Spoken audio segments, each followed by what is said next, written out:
What's up, Ghosties? We're here in video format today for a special first episode of Book Talk Tuesday. Veronica, how are you? I'm good. How are you? I'm It's very weird talking to you and seeing you. I'm not gonna lie, I'm a little uncomfortable. Like, there's something about not being able to see someone else's face when you're talking to them that makes me like feel more at ease, even though I've known you for like most of my life. I don't know. Oh, So please don't get offended if I don't look at you. oh, okay. Well, then fine. I won't look at you either. I'm just gonna turn this way.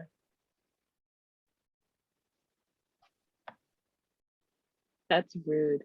That was very, very rude. Anyways, so what book are we talking about again? Today we're talking about The Family Tree by Steph Mullin and Nicole Mabry. If I'm saying your name wrong and you're watching this, please feel free to call me out because I'm bad with names and sometimes I can't even pronounce my own name, so it's okay. That is sad. Well, I've never mispronounced my name, Chelsea. Yeah, That's a new one. I've said Shelshi. I've said all kinds of weird things. I'm gonna start calling you that. Don't. I love it. So what did you think of the book, Chelsea? It was good. I really liked all of the surprise twists and the fact that every chapter was left off as a cliffhanger. But I was not satisfied with the ending. What about you? I want to know why you're not satisfied with the ending, because I was. It was a great book overall. Definitely one of my favorite books that I've read. I do like that cliffhanger feeling though, but also wasn't convenient for my everyday life. I know I told you I told you the other day when we were recording an episode that I would go back from lunch back to work again like late because my face was just glued into this book. I don't know. Overall, it was great. I love the characters. Some of them pissed me off, some of them annoyed me, some of them were creepy, some of them are funny. Some of them were murderers. Some of them are murderers, some of them are victims. I don't know. I really, the way the victim chapters were written, I absolutely love it because it kind of goes like I know the first one here. Let's see who the first victims were. Or the first victim, actually. Yeah, the first victim. Yeah, first victim, Linda Lavelle, 1974. It starts like in the beginning of her kidnapping, and then every victim chapter just kind of slowly goes from being in the car in the trunk while being driven to the location that they're going to be staying at, to being in the location that they're going to be staying at for what seems to be 9 months for most victims. Yeah. To just like, I just love the way it was written. I really do. I would have, I don't know. Yeah. Two thumbs up. Yeah. 2 thumbs up. I had a blonde moment. I was thinking 5 stars, so when you said 2, I was like, you're only giving the book 2 stars, and then I was like, oh, she said oh my god. Anyways, but yeah, Chelsea. I liked the victim chapters, how it like escalated the whole scenario, so you weren't reading the same thing about each character, because that would have gotten boring. So that was a really great tactic. Because towards the last few victim chapters, I became more emotional while reading them, because then you start thinking, wow, all these other victims that we just read about went through all of this. You know what I mean? So, and I love that they described the little trinkets that they left behind, like each pair of victims. Yeah, that was sad. And I can only imagine how easily a victim could lose hope after finding those things, you know? Well, especially that one that found the tooth. Oh, that one was wild. Yeah, I felt so Yeah, bad. because it was from I forgot the name of the victim and what chapter that was from, but she gets punched in the face because she called him an asshole. She Was it called him that one? something. Yeah, she called him something. Yeah, And he knocked her tooth out. And then in the next chapter, the next set of victims found her tooth. Oh my God, that was great. that was wild. It really was. Um, so what was your favorite character? My favorite, like, characters or character? Either one, like just which character Um, did you like the most? Travis. Really? Because Travis, yeah, he didn't annoy me. He didn't like Andy kind of like she was a little too much. I don't think I could have a friend like Andy. Like, no offense to people who are like Andy, it's just too much for me.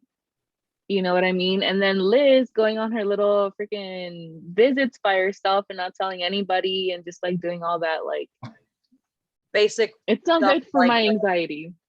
Yeah. Yeah, and so She's not Travis even was white. oh yeah, but But she like acts like Travis one. always like, huh? Go ahead. I can't find the word I'm trying to describe Travis with.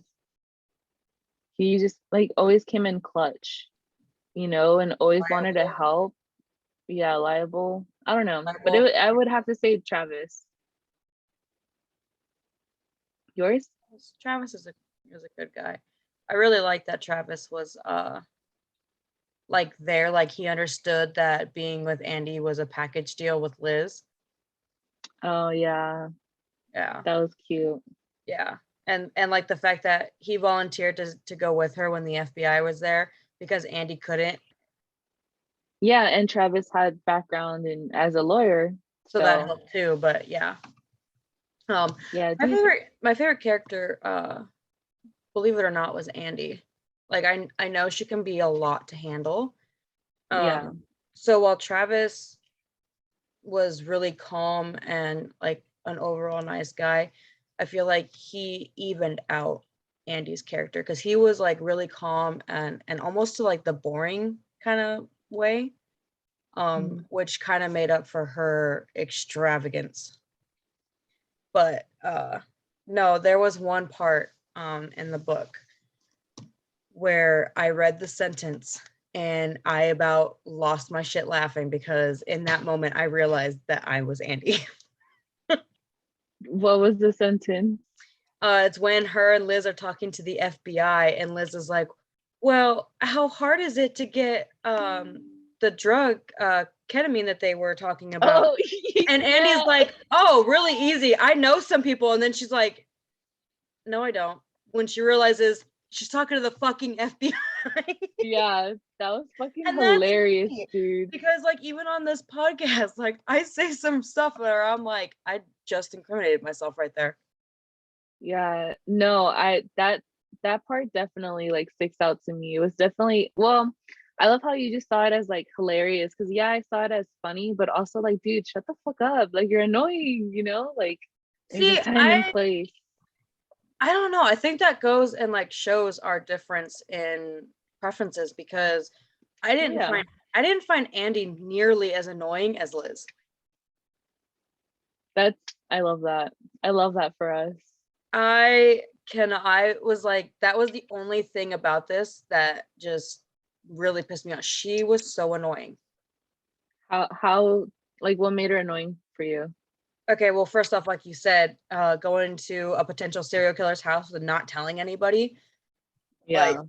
and the fact that she did it more than once, it just Yeah, that go part, to mhm. yeah, that part annoyed me.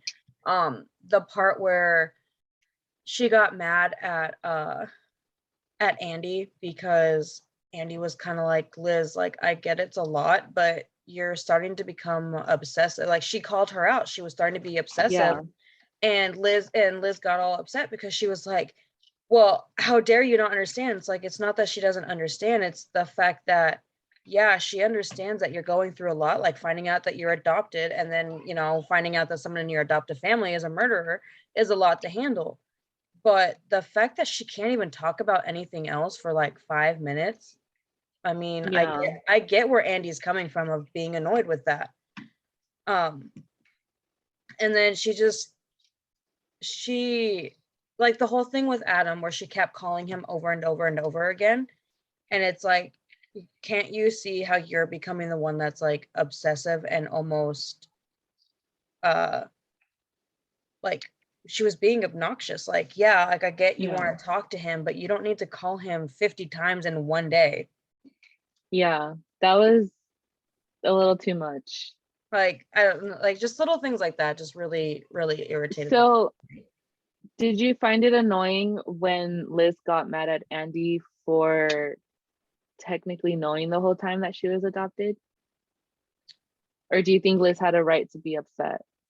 both. So I think that Liz deserved to be upset because um like her finding out she was adopted could have gone a completely different way. Like if Andy had Mhm. just been like, "Oh, like I need to talk to you about something that's really been like bothering me lately," and tell her like the situation, like I found this picture and my parents acted shady, and this whole time like I thought it was just weird, and now it's really starting to just like bug me. And then she could have Mhm. went and talked to her parents like, "Hey, am I adopted?" You know, like she could have gone into it easily instead of not not knowing and then finding out with the DNA test and then just like, you know, because You broke up a every little bit. which part did you hear? Whatever you just said was the only part that was broken up. So you were saying how it would have gone differently and she could have gone up to her parents herself to be like, am I adopted? Yeah. I was sorry. I was like zoning out thinking about I wonder if it's okay on my side since it's recording on my side. I I don't know. We'll find out. And like I said, Well, I'll try and video edit a little bit at least to cut out that part. Um so yeah, I think Liz had a right to be mad because Andy could have saved her a whole lot of trouble, mhm, but at the same time, like there would be no story without that. So true. How do you feel about Andy knowing kind of and giving Liz that DNA test kit? Do you think she did it on purpose? Like after you found out that Andy knew the whole time, yeah. Oh technically? yeah. Yeah, she did it on purpose. Yeah. So It was like, it do you was the think only that way that was a she could tell her. do you think it was the right way to tell her though? No. No, I don't. But like I said too, like there wouldn't be a story without it. So while Yeah, yeah. I don't think realistically um that I would have forgiven her for that like right away. Probably would have been like Liz in that aspect where I was like upset for a couple of days. Um just because everything that was happening could have been avoided. But Yeah. also if she hadn't done that either, they wouldn't have found the two girls. So That's yeah, true. so like in like the realistic term, no, I don't like the fact that she did that, but plot wise, yes. Yeah. Wow. So Liz who? It was Andy's freaking she's the reason why the girls got saved in the end, Well, yeah, technically. because she found them, but without Andy giving her the DNA test, she never would have found out or had I been love looking for the that. girls. That's really good storytelling right there. Yeah, how like one little thing can just go out of, yeah. I also want to bring up the bartender and Liz. I wish there was more on that. Yeah, but you know what? After Liz stormed out and went to the bar and had that moment with him, I just like I expected it to happen pretty Oh yeah. much because you know it had mentioned, you know, how Liz is single or whatever, and her mom's like constantly asking her about her relationships. Like, I don't know, I just wanted the bartender thing to happen, and I was very curious to see how it would go down. And you're right, I wasn't satisfied with the amount of content we got. I wish there was more, but I'm happy that they did end up together, because then it would have been like a missing puzzle piece, you know? Yeah, Like yeah. there's something missing.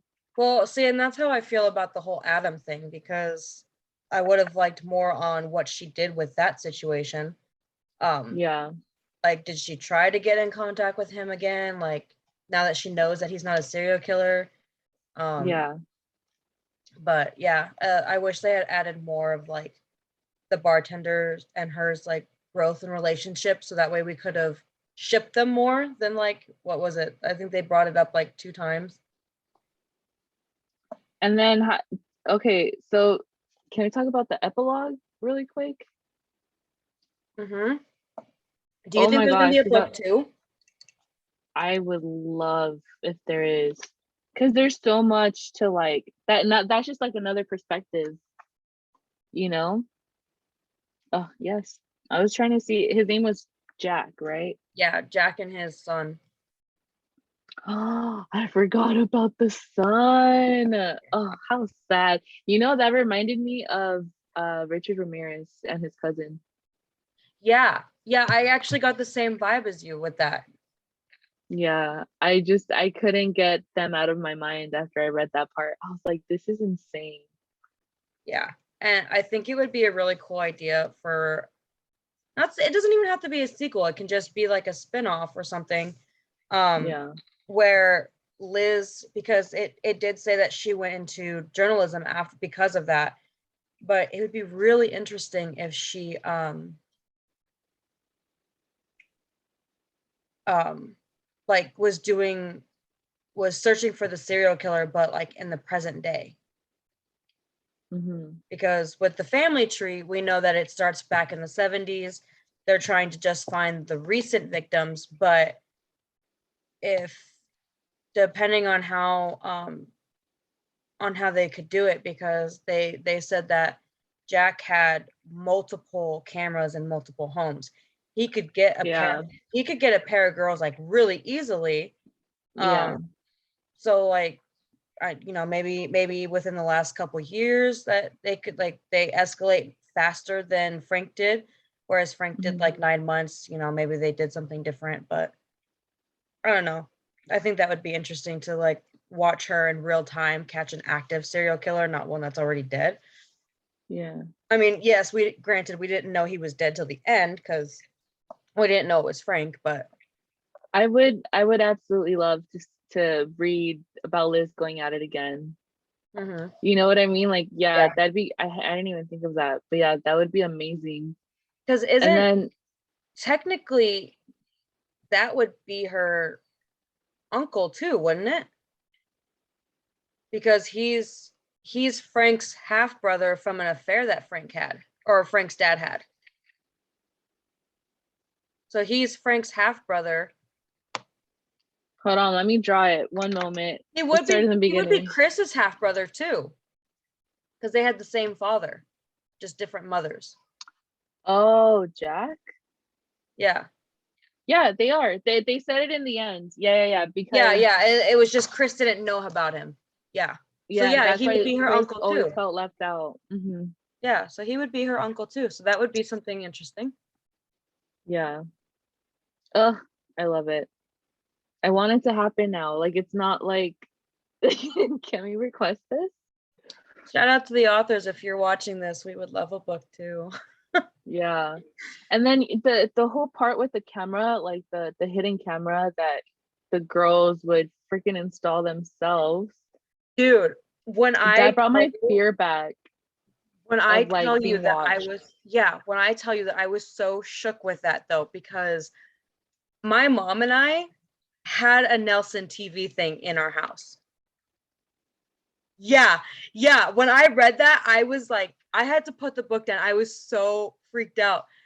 But unlike This in the isn't book, based on a true story, right? but no, like based like what they said in the book, you know, the Nelson Company actually has a technician that goes down there and sets it up for you. Whereas these ones, the girls had it mailed to them. But yeah, Mhm. my mom and I had a thing with Nelson, and she got like 30-50 bucks a month. That's wild. Yeah, when I saw that, I was just yeah, I had never felt Cause something so real in my life. yeah, with technology nowadays, I mean, you've seen all the videos where like the baby monitors, how they Dude, get hacked yes. into. Yes, and I just saw a thing about the rings getting hacked into, and I'm like, I have a ring in my girls' room because Remy likes to sneak out at night. Mhm. And so I have the motion detector on, but I'm like, oh my God, maybe I should shut it off. Yeah, I can't. It's hard because like you kind of depend on that technology, but also Yeah, like you don't know who you're inviting in. exactly. Cause like we have our ring system because we had somebody break in and steal some stuff before. And Yeah. so it's just like an added security thing. But then I was like, well, you know what? It'll also help with Remy sneaking out.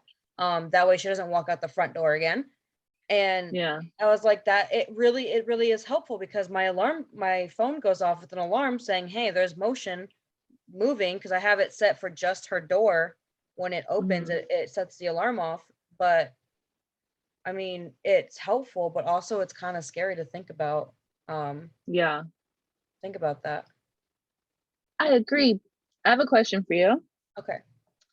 How long would it take you to lose hope if you were one of the victims? Now let's go prior to finding those little like the bracelet that she made out of the wrappers. So let's do before and after if you were to find those and before you were. Okay, well, after, I definitely would have lost hope because at that point, like, you see all the victim stuff. But before, Yeah. I don't know, I probably would have been like the one set of girls where she smacked him with the frying pan. Mm, Yeah, that would have been me. she could have hit him harder. Yeah. She But should have also expected it to but be heavier. also though, she was weak, you know. Yeah, she was drugged. Yeah, she was drugged, she was weak. They weren't being fed properly or given water. So I mean that makes sense. Yeah. But also I wouldn't have because didn't she, I don't remember correctly if he caught her running or if he was the car that she jumped in front of. I don't The one remember. that hit him in the face. Yeah, I don't Yeah, remember, she's but the one. either. She hit him in the face, and then she tried to make a run for it. But she was when she was in the woods, she was hiding, and then she started running again, and then she got knocked in the face or something like that Yeah, see, by I would him. have I would have waited a little bit longer before I ran again, Hmm. because at that point, like we've talked about, she was drugged, she was weak. She needed to get some Hmm. strength back, like. Yeah, I did get a little like anxious when she started running again. I was like, bitch, you should have Yeah. just stayed there. Yeah, she should have stayed longer for sure. Yeah, even till nightfall, I don't give a fuck. I would have stayed. Yeah. Yeah, I would have too. Um,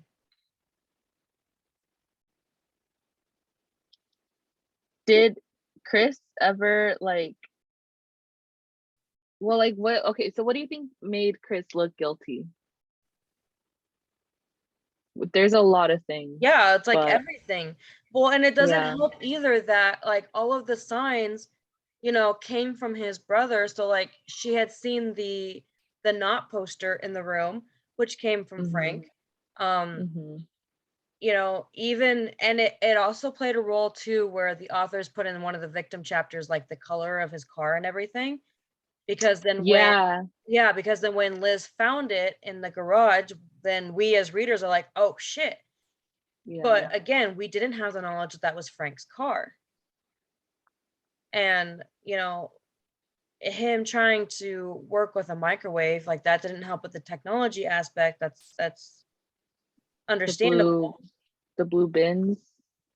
Was it See, blue? everybody has storage bins. I don't understand why she would have like.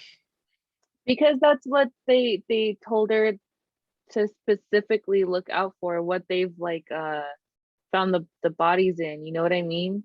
And already having that other stuff to make them look guilty doesn't help. But also, like Andy said too, didn't Andy tell her like my parents have the same ones too? Mm. So it's like, yes, I understand like I don't think it was Andy, it was the mom, no? After somebody. she came clean. Yeah, she came clean to the mom. No, it was earlier in the story, Okay. I think. Okay. Okay. But so yeah, I understand like why it was one of the things. And then like the pebbles too Oh yeah. in the The yard, like ones in his yard, yeah. yeah, I understood like those too. So You know what was another thing that made him look suspicious? what? Rosie. Yeah. Yeah, that was kind of sketchy too. But We didn't get also more of her either. no, and but also like Liz had said after, that's the way that they were raised. Yeah. Um, because like there's still things like that Nana does that's old fashioned, and I'm just like, why? And then I'm like, well, that's how she was raised. So Yeah. that's how Rosie was raised too. Now, I wouldn't go as far as wearing the dresses and everything, but you know, to each their own. Because at one point I thought, oh my gosh, what if Rosie was like a victim that he ended up liking? That's what And that I because was thinking. this thought came before we found out that he only kept them for 9 months and Mm-hmm. then he would kill them. So I really thought like Rosie was one of his victims who enjoyed playing his game or whatever, and Mm-hmm. but yeah, I guess that wasn't the case. But I did think that. Yeah, I thought she was one of the victims too, but then the detectives were like really hardcore, like he's always taken two victims except for the first one. Yeah, yeah, And then in my head I was like, well, what if she was with the first victim? But then I was like, no, because they showed the first victim getting killed and she was by herself. So yeah. So I know you're probably not going to remember like the specific names or the chapter, so just describe it. But which set of victims did you find like the most heartbreaking?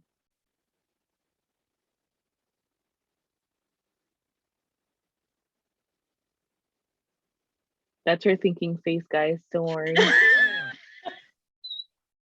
I forgot we were recording video.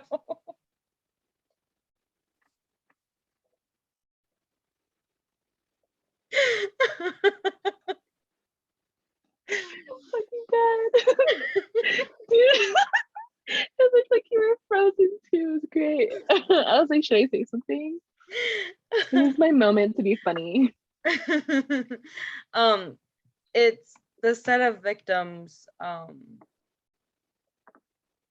the last ones right before they saved the other two, where she was like, she believed so hard, like we've been good, maybe he'll take us outside, and then he takes her Yeah. outside and then she dies, and I'm like, But the way she died too, like the way he yeah, killed them, or like even the first one, because didn't he like start he just bashing her head in or one, yeah, something? just one hit, like she didn't even see it coming, she just one So hit, was like it the second girl that he went crazy with? yeah, because she tried running and everything too, but it's Like just like the way it was written too, the way they described like that feeling of freedom, mhm, and then I having mean it we ripped saw it away. coming.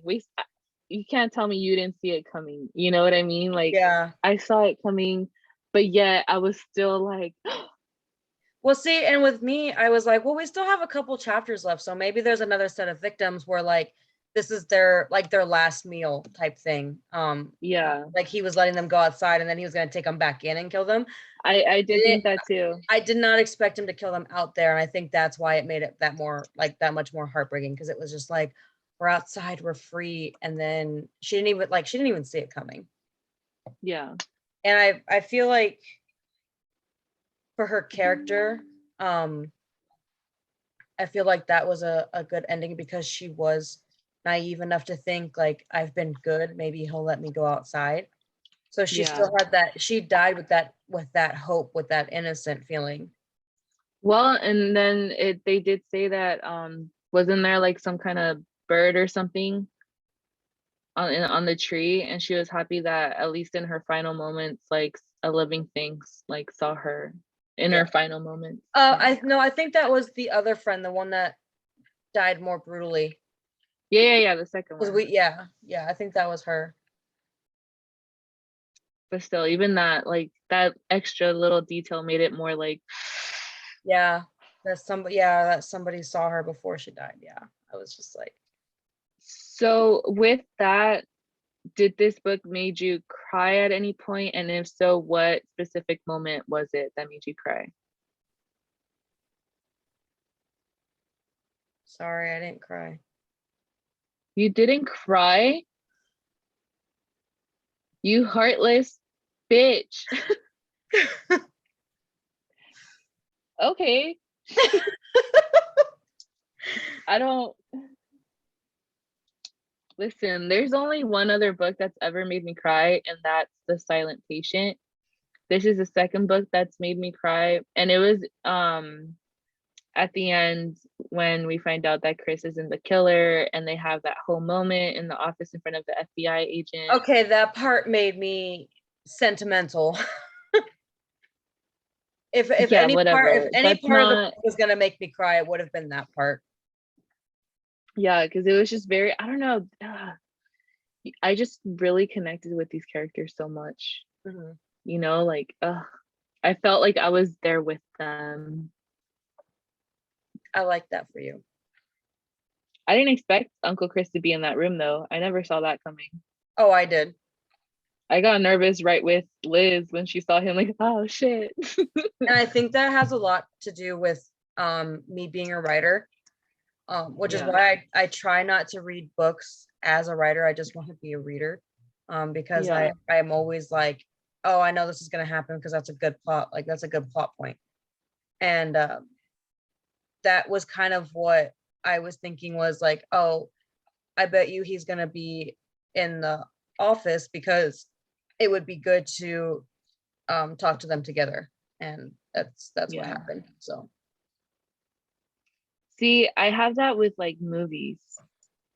The whole, like, I watch a movie and instead of absorbing just the story, I'm thinking how that scene was filmed, and like, you know what I mean? And I recently told my friend about it, and she's like, you're weird. And I'm like, I know. I just really love behind the scenes stuff. So it kind of not ruins the movie, but you know, gets in the way of just enjoying the story. yeah, I get that. I get that way more than you. I had a question for you and I can't remember. I could ask you a quick question while you try to remember. So two-parter. First one's just a quick yes or no. Have you ever reread a book? Yes. Three-part question. Another quick one. Do you enjoy sound like me from the other episode? Yeah. It's gonna be like 10 questions. Do you enjoy rereading books? Sometimes. Sometimes. Is this a book that you would want to reread?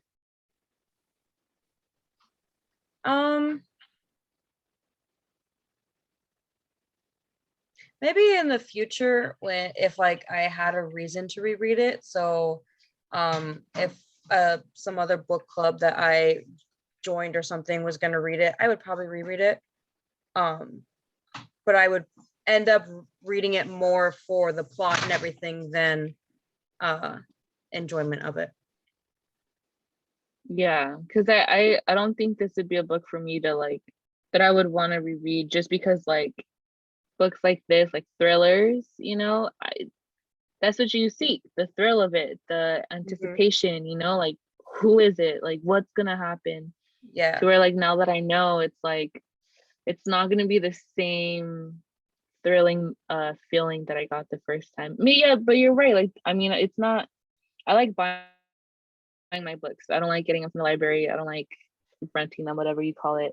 I like keeping them. So yeah, hopefully a few years from now when I kind of lose memory of the What plot and happened? stuff, I'll reread it. Yeah.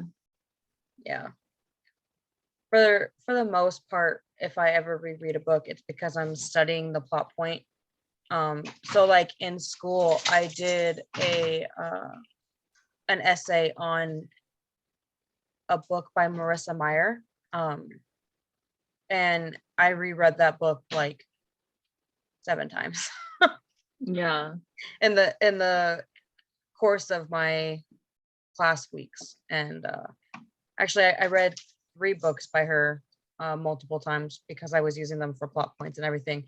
Um, Yeah. but it was like a good thing that I had chosen her as an author, as a author for my essay, because even though I reread them so many times, I still didn't get tired of them. Like I still enjoy them. So, and that was one of the reasons why I had chosen her to write about. But yeah, usually if I reread a story, it's because I'm studying it or looking at the plot.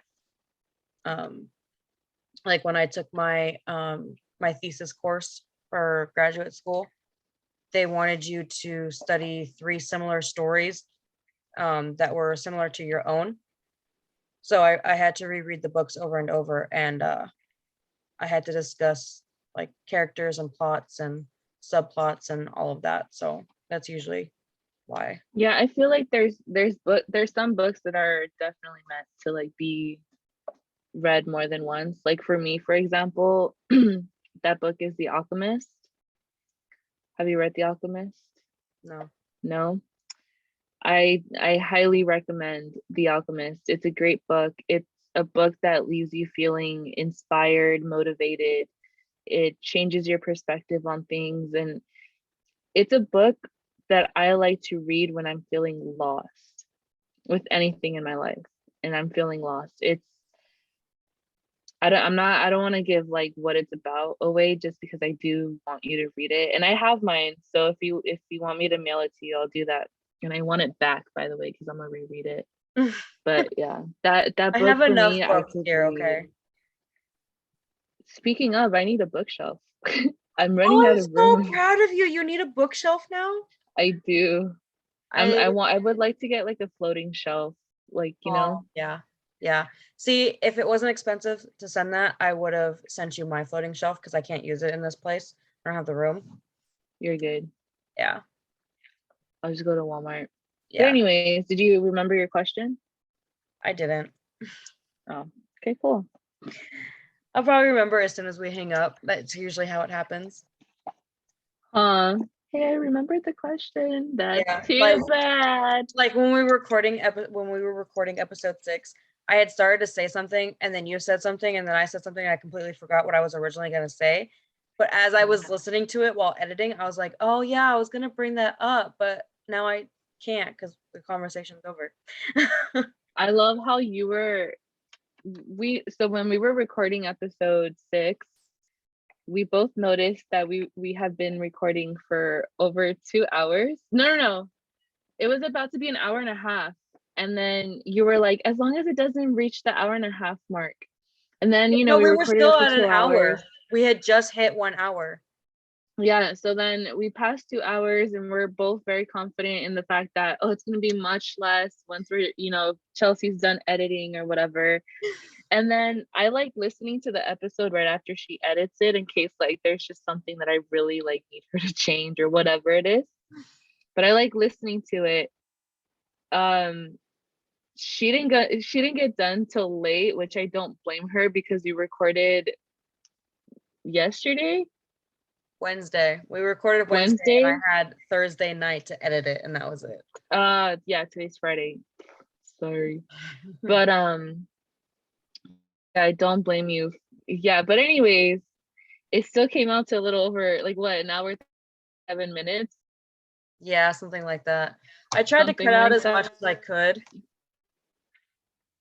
I tried to cut out as much as Yeah. I could, but there was like certain conversations where we went off topic.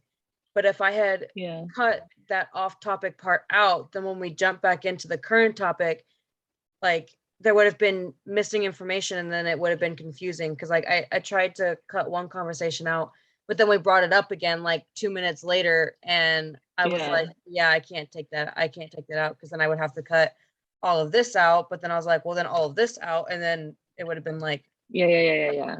a 20-minute long video. Yeah, I mean, listen, the conversation was great. Okay, Yeah. I love the conversation. I love that we got lost in the conversation, but then I love that it hit us both at the same time. Like, oh shit, we're recording a fucking podcast, bro. Like, yeah, we Yeah. should probably end it now. We didn't even talk about everything we wanted to talk about, but that's fine Yeah. because there will be more. Every sixth episode is going to be an experience episode. Yeah. So that was exciting for us. Yeah, definitely. So do you have anything else to add about that, about the book? No, I'm good.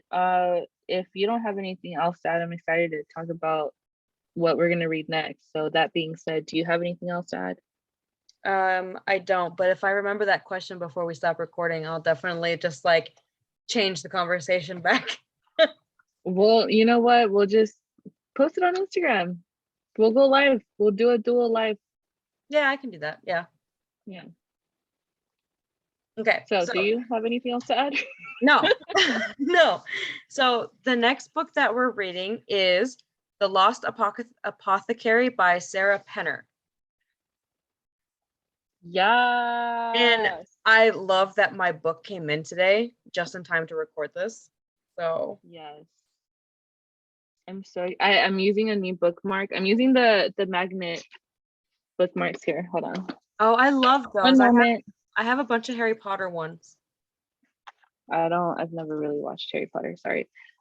So these are the bookmarks. The Stephanie was the one that gave me one of these, and because I started reading books all of a sudden, um,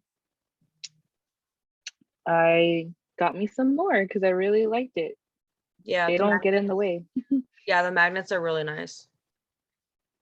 But yeah, I look forward to reading this book with Chelsea, finishing it, talking about it. Yeah, so The Lost Apothecary is about an 18th century London woman who creates poisons for wives to give to their husbands or just men.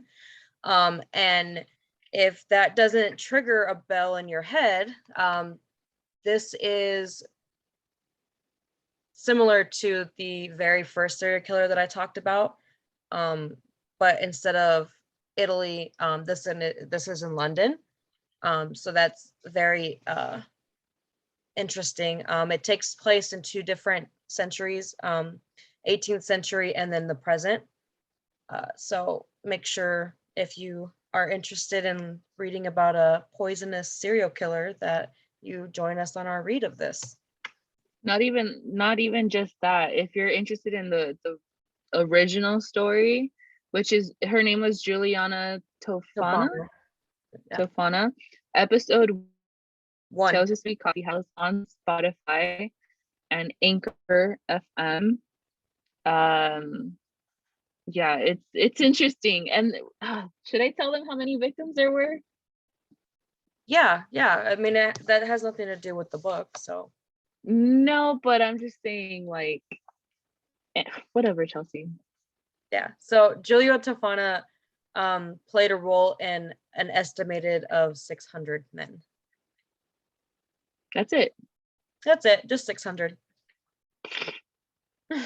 600 easy. Yeah, that's like no problem. And I think it was over the course of like 15 years too. So like.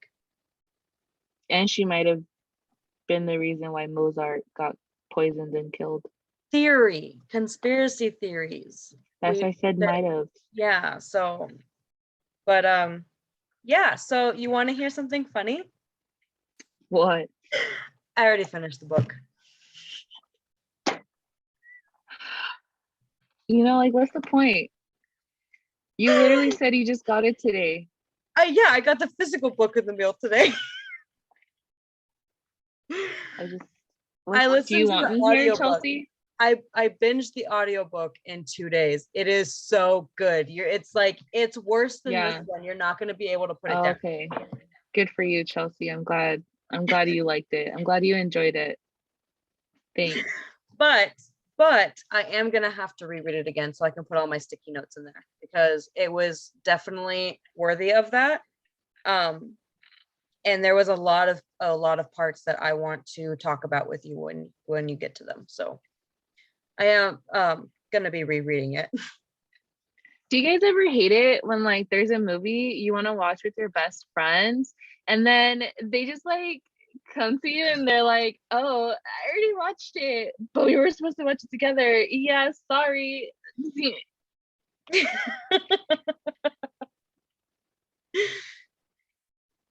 I'm not Okay. reading books with you no more. You're a bad No, book I'm reading gonna partner. reread it. I'm gonna reread it. I won't start the No. next book without you. Okay. Oh, that makes me feel so much better. Thank I you. won't. Mainly because I can't Anyways, find the audio. I really hate you. I don't like you. I never did. Yes, you did. You do. Nope. Yeah. Not even one bit. Nope. Well, you're stuck Anyways, with me for another 20 years, so. let's just do an outro really quick, yeah? All right, ghosties. So make sure if you're watching this that you put some information about if you read the family tree or if you're interested in reading it. Yes. Yeah. And let us know too if you're going to be joining us with reading The Lost Apothecary. I can't speak today. And we'll definitely have some questions up there if anybody's going to read it with us. Like I said, I am going to be rereading it. So when Veronica gets to certain parts, I expect text messages and phone calls about them. Oh, you expect? Yeah. Girl, hurry up so I can cuss you out after. All right, ghosties. Thanks for listening, and I hope you have a good rest of the week. Bye. Bye.